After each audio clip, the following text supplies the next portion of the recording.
আসসালামু আলাইকুম বন্ধুরা, এবি কিচেনে সবাইকে স্বাগত। আজকে আমি তৈরি করব লুচির মতো ফুলকো ফুলকো চিড়ে ভাজা। আর এই বর্ষার দিনে পানির সময় যদি এরকম ফুলকো ফুলকো লুচির মতো চিড়ে ভাজা হয়, সন্ধ্যাবেলায় চায়ের সঙ্গে জমে যাবে, আর কিছু বলতে হবে না। তো এখানে আমি গোবিন্দভোগ চালের চিড়েটা নিয়েছি, খুবই সেন্ট করছে। আর এই চালের চিড়ে ভাজাটা খেতে এত নরম হবে আর এত টেস্ট হবে কি বলবো। চিড়েটাকে আমি একটু পরিষ্কার করে বেছে নিচ্ছি, যদি কিছু থাকে ধান টান, তা চিড়েটা ভালো করে বেছে নেব।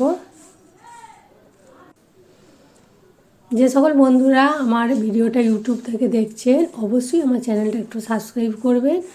আর নতুন বন্ধু হলে আমার চ্যানেলে বেল আইকন যে পাশে আছে সেটা টাচ করে দেবেন। আমি যখনই নিত্য নতুন ভিডিও ছাড়বো আপনাদের কাছে নোটিফিকেশান চলে যাবে। আর ভিডিওটা ভালো লাগলে একটা লাইক দেবেন, কমেন্ট করে জানাবেন কেমন লেগেছে, আর বন্ধুবান্ধবদের সঙ্গে বেশি বেশি করে শেয়ার করবেন।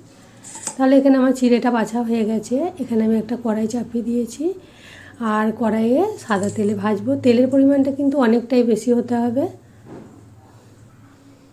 কারণ এখানে আমি একটা ছাঁকনি ডুবিয়ে চিড়েগুলো ভাজবো, সেই জন্য ওটা ডুবতে হবে। তেলের পরিমাণটা অবশ্যই বেশি দিতে হবে। যে ছাঁকনির সাহায্যে ভাজলে চিড়েটা বেশ ভালোভাবে ছাঁকনির মতোই থাকবে, বেরিয়ে যাবে না। এবারে এখানে অল্প অল্প পরিমাণ চিড়েটা নিয়ে আমি তেলটাকে ভালো মতো গরম করে নেব, তার মধ্যেই দেবো। তেলটা কিন্তু হাই ফ্লেমে ভালো মতো গরম হতে হবে।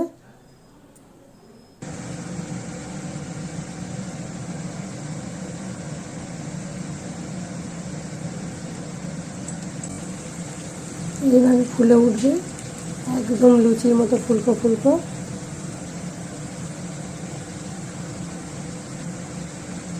কি সুন্দর ভাজা হয়ে গেল দেখতে পেলে।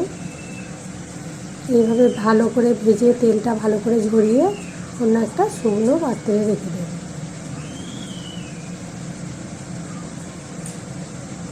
এইভাবে বর্ষার বৃষ্টির দিনে সন্ধ্যাবেলায় ফুলকো ফুলকো একদম লুচির মতো ডবল হয়ে যাবে ফুলকো ফুলকো চিড়ে ভাজা, খেতে দেখুন খুবই ভালো লাগবে এবং টেস্ট লাগবে। আর সন্ধ্যাবেলায় চায়ের সঙ্গে এরকম চিড়ে ভাজা হলে তো কিছু কথা হবে না। এভাবে অল্প অল্প করে দিয়ে আমি বারে বারে চিড়েগুলোকে ভেজে নেব।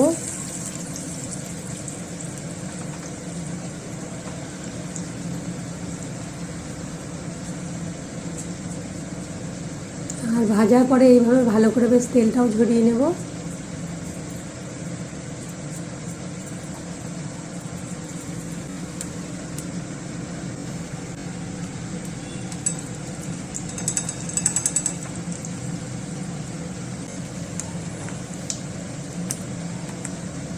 এবারে আমি এখানে চিনেবাদাম নিয়েছি, সেগুলো এই একইভাবে ভেজে নেব। তেলের ওপরে এই বাদামগুলো দিলেই ফটফট করে ফুটবে, মানে ফেটে উঠবে, আর তখনই বুঝতে হবে ভাজা হয়ে গেছে। বেশি কালো করা চলবে না।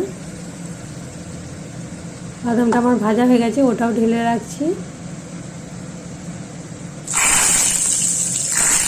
এবারে আমি এখানে কটা কারি পাতা নিচ্ছি। কারি পাতাটা ওই একইভাবে ভেজে নেব। আর কারি পাতাটা অবশ্যই নেবেন, এটি এর টেস্টটা অনেক গুণ বাড়িয়ে দেবে।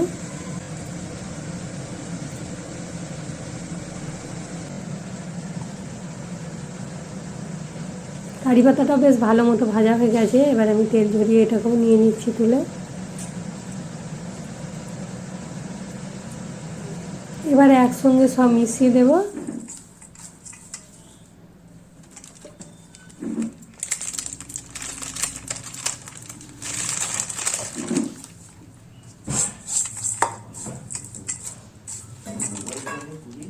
আর এখানে যদি আর কোনো কিছু না দেওয়া হয়, অল্প একটু লবণ দিতে হবে, কিন্তু আমি এখানে একটা মশলাওয়ালা চানাচুর ছিল সেটা মিশিয়েছি বলে লবণ আর লাগেনি, কারণ চানাচুরটাতেই একটু লবণটাও বেশি ছিল, মশলাটাও বেশি ছিল। আর যদি এইভাবেই কেউ খেতে যান তাহলে অল্প একটু লবণ মাখিয়ে দেবেন, তাহলে আর কিছু দিতে হবে না।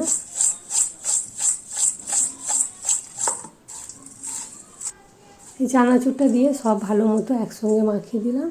পুরো আমার রেডি হয়ে গেল চিড়ে ভাজা। এবারে